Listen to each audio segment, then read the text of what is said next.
నమస్తే, welcome to our channel. ఏదైతే సంధ్య theatre దగ్గర తొక్కిసలాట జరిగి ఒక మహిళ చనిపోయిందో ఆ కేసులో icon star Allu Arjun arrest అయి బెయిల్ పై రావడం కూడా చూసాం. మరి మరోసారి ఈ రోజు ఆయనని పోలీసులు విచారించనున్నారు. మరి ఇదిలా ఉంటే పుష్ప 2 సినిమా అయితే రికార్డులు బద్దలు కొడుతుందని చెప్పవచ్చు. ఏ సినిమా సాధించలేనన్ని రికార్డులు కూడా సాధించి తన పేరిట వేసుకుంది. మరి అసలు అల్లు అర్జున్ విషయంలో భవిష్యత్తులో ఏం జరగబోతుంది, అసలు ఈ కేసు ఏ విధంగా మలుపు తిరగనుంది, ఆయన కెరీర్కి ఏ విధంగా ఉండనుంది, ఈ విషయాలపై చర్చించడానికి మనతో పాటుగా ఉన్నారు సీనియర్ జర్నలిస్ట్ హేమసుందర్ గారు. వారిని అడిగి మరిన్ని వివరాలు తెలుసుకుందాం. సార్ నమస్తే. నమస్తే అమ్మా. సార్, పుష్ప 2 సినిమా విడుదల సమయంలో ఏదైతే సంఘటన జరిగిందో ఒక మహిళ చనిపోవడం మనం చూసాము. దానికోసమే ఆ కేసులో భాగంగానే icon star Allu Arjun arrest అయ్యి మళ్ళీ బెయిల్పై విడుదల అయ్యడం కూడా చూసాం. మరి ఈరోజు మరోసారి విచారణకు హాజరు కావాలని పోలీసులు నోటీసులు ఇచ్చారు. మరి విచారణకు హాజరైతే మరి ఆయనకి మళ్ళీ అరెస్ట్ చేస్తారా ఏంటి సార్, పరిస్థితి ఎలా ఉండనుంది? ఇవాళ విచారణకి చిక్కడపల్లి పోలీసులు పిలుస్తున్నారు. ఆయన్ని రెగ్యులర్గా రమ్మంటున్నారు విచారించాలనేది. అంటే ఈ కేసులో ప్రధానంగా ఆ రోజు పుష్ప 2 రిలీజ్ అయిన రోజు సంజయ్ థియేటర్ దగ్గర ఏదైతే సంఘటన జరిగిందో అందులో థియేటర్ యజమానులతో పాటు 11వ ముద్దాయిగా ఈయన అల్లు అర్జున్ ఉన్నాడు. ఆ నేపథ్యంలోనే ఆయన పిలిపిస్తున్నారు, విచారణ చేస్తున్నారు. ఆల్రెడీ అరెస్ట్ చేయటము, బెయిల్ రావటం అంతా జరిగిపోయింది. మళ్ళీ తాజాగా పిలిపించారు. ఒక విధంగా చెప్పాలంటే దీన్ని ఆపడానికి, ఒక విధంగా చెప్పాలంటే వాళ్ళ మామగారు కూడా కాంగ్రెస్ పార్టీలో ఒక నాయకుడిగా చెప్తూ ఉంటారు. ఆయన కూడా మరి కాంగ్రెస్ గవర్నమెంటే ఉంది, ఇక్కడ రేవంత్ రెడ్డి గవర్నమెంటే ఉంది. మరి ఆయన కూడా కొంత ప్రయత్నం చేశాడని చెప్పి అయినా సరే వాళ్ళు ఎవరు వినలేదని మనకు బయట వార్తలు వస్తున్నాయి. కాబట్టి దీని వెనకాల ఒక విధంగా బలమైన శక్తులు ఏమైనా పనిచేస్తున్నాయా అంటే రాజకీయంగా ఏమన్నా కుట్ర జరుగుతుంది, రాజకీయంగా ఏమైనా శక్తులు పనిచేస్తున్నాయి అనుమానాలు వస్తున్నాయి. శక్తులు పనిచేస్తున్నాయా లేదా అనే విషయం పక్కన పెడితే కొంత అనుమానాలు అయితే ఉన్నాయి. ఎందుకంటే ఇంత విధిగా ఒక స్టార్ హీరోని ఈ పరిస్థితి రావటం అనేది నాకు తెలిసినంత వరకు ఇప్పట్లో జరగల. గతంలో ఏదో కేసులు అరెస్ట్ చేయడం అవి జరిగినాయి, కానీ ఒక స్టార్ ఇమేజ్ ఉన్న హీరోని మాత్రం ఇంతవరకు ఇట్లా ఈ స్థాయిలో అరెస్ట్ చేసి ఈ స్థాయిలో అంటే థియేటర్ దగ్గర జరిగిన అట్లాంటి ఇప్పుడు ఎన్టీ రామారావు గారు ఏఎన్ఆర్ గారు ఉన్నప్పుడు కూడా తొక్కేసలాటలు జరిగేవి.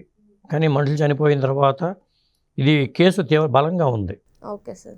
దాంతో ఈ పరిస్థితి ఎట్లా బయటపడతాడనేది అర్థం కావట్లేదు. మరో పక్క చూస్తే పుష్ప 2 సినిమా రికార్డులు నెలకొల్పుతుంది, ఇప్పటికే భారీ కలెక్షన్స్ సాధించింది. మరి దీనిపై మీ అభిప్రాయం ఏంటి? పుష్ప 2 అనేది మనం హిట్ అనేది ముందే చెప్పాము, బ్లాక్ బస్టర్ హిట్ అవుతుందని చెప్పాము.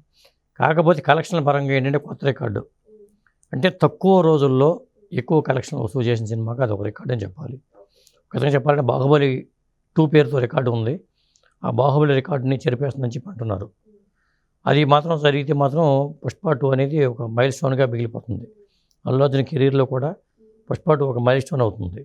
కాబట్టి తక్కువ రోజుల్లో బాహుబలి 2కి ఏంటంటే ఎక్కువ రోజుల్లో వచ్చింది. ఇప్పుడు దీనికంటే తక్కువ రోజుల్లో ఈ కలెక్షన్లో అంటే 1700 కోట్లు అంటున్నారు. ఇప్పుడు అది రేపు ఆదివారం మళ్ళీ వచ్చే వారానికల్లా ఎంత అవుతుందో తెలియదు. కాబట్టి తక్కువ రోజుల్లో మాత్రం రికార్డు అనేది ఈ సినిమాకు ఉంది.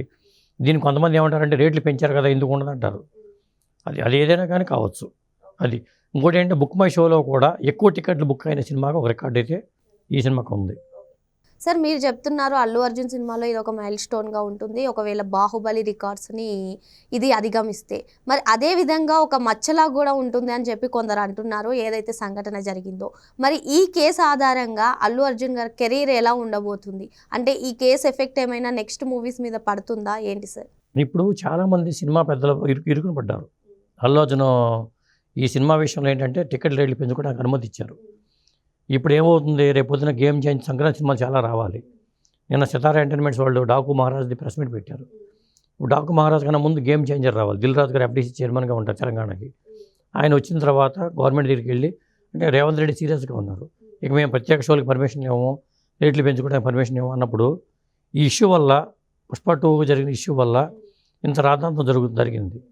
పుష్ప 2కి హైప్ చేయటం వల్ల అక్కడ తొక్కిసలాట జరిగింది. అదే అసలు అల్లు అర్జున్ వెళ్లకుండా ఉండుంటే జరిగేది కాదు కదా. హీరోలు అది గుర్తుంచుకోవాలి. అదే కాకుండా ఇండస్ట్రీ పెద్దలు కూడా ఇరుకుని పడిపోయే పరిస్థితి వచ్చింది. ఒక హీరో చేసిన పనికి ఈ విషయంలో అల్లు అర్జున్ తప్పపడాల్సిన పని ఉంది. ఇంకోటి ఏంటంటే పాప చనిపోతే ఆవిడ పరామర్శించాల్సిన పోయి సినిమా పెద్దలు లేకపోతే కొంతమంది హీరోలు అక్కడ అల్లు అర్జున్ దగ్గరికి వెళ్ళి అతనే పరామర్శించడం అనేది కూడా ఒక నెగిటివ్ ఇంపాక్ట్ బయట క్రియేట్ అయింది. దాని నుంచి కూడా అతను బయటపడాల్సిన అవసరం అయితే ఉంది. ఇండస్ట్రీ పెద్దలు మాత్రం ఇరుకుని పడిపోయారు ఈ ఇష్యూ వల్ల. Okay sir. సార్ మీరు చెప్పినట్టుగానే ఏవైతే సంక్రాంతి సినిమాలు వస్తున్నాయో వాటన్నిటికీ అసలు ఇకపై ప్రీమియర్ షోస్ అయితే లేవని చెప్పి రేవంత్ రెడ్డి గారు స్పష్టం చేశారు. మరి ఒకవేళ టాలీవుడ్ పెద్దలు రేవంత్ రెడ్డి గారిని వెళ్ళి కలిసి అడిగితే మళ్ళీ ఏమైనా ప్రీమియర్ షోలు మొదలు పెట్టే ఛాన్స్ ఉందంటారా? ఇప్పుడు ఇట్లాంటి పరిస్థితులు వచ్చినప్పుడు మళ్ళీ ఇవ్వాలంటే రేపు గవర్నమెంట్ మళ్ళీ జరిగిందనుకో, ఎందుకంటే కొంతమంది రాజకీయ శక్తులు కాచుకుని ఉంటాయి. ఇలాంటి పరిస్థితి ఉన్నప్పుడు ఇవాళ ఒక వాట్సాప్ కాల్ చాలు, వాట్సాప్ మెసేజ్ చాలు, వాట్సాప్లో ఇట్లా రిలీజ్ అవుతుంది వెళ్ళండి మీరు అని చెప్పేసి వేరే పార్టీ వాళ్ళు కూడా చేయొచ్చు కదా, వాళ్ళ టీంని పంపించేసి కార్యకర్తలని లేదా జనాలని పంపించేయచ్చు. ఇలాంటి జరిగే అవకాశాలు ఎక్కువ ఉంటాయి. కాబట్టి అప్రమత్తంగా ఉండాల్సిన అవసరం గవర్నమెంట్కి ఉంది. అది రేవంత్ రెడ్డి తీసుకున్న నిర్ణయం మరి వాళ్ళు మార్చుకుంటారో లేదో తెలియదు. అదే అల్లు అర్జున్ ఇష్యూ మాత్రం ఇంకా చాలామంది హీరోలకి గుణపాఠం కావాలి. సార్ ఇప్పుడు మరి సినిమా టికెట్ల రేట్ల పెంపు విషయంలో ఎలా తీసుకొని ఉంది నిర్ణయం ప్రభుత్వం? ఇక్కడి నుంచి రేట్ల పెంపు విషయంలో కూడా మరీ ఇంతలాగా పెంచడం అనేది దారుణం అని చెప్తున్నారు చాలామంది. గతంగా చెప్పాలంటే స్టార్టింగ్లో కూడా కలెక్షన్ల మీద కూడా దాని ఎఫెక్ట్ చూపిస్తుంది. వీళ్ళు ప్రమోషన్ వరకు ఎక్కువ చేశారు కాబట్టి నష్టపోలేదు, కానీ ఇలా ఎక్కువ మిగిలినాయి. కానీ వాళ్ళు లేకపోతే చాలా సినిమాల వరకు ఇబ్బంది అవుతుంది. ఎక్కువ పెంచడం వల్ల ఎప్పుడైనా మనుగడకి ఇబ్బంది, అది ప్రమాదకరం కూడా. ఒక రేటు పెంచుకోండి, ఉన్న రేట్లే ఎక్కువ కాబట్టి ఇక ముందు పెంచకుండా ఉండి అదే రేట్లు కంటిన్యూ చేయడం అనేది బెటర్ ఎప్పుడైనా సరే. మొత్తానికి అల్లు అర్జున్ వల్ల అయితే సినీ ఇండస్ట్రీ ఇరుకుని పడిందని చెప్పి సార్ అంటున్నారు. Thank you sir. Thank you.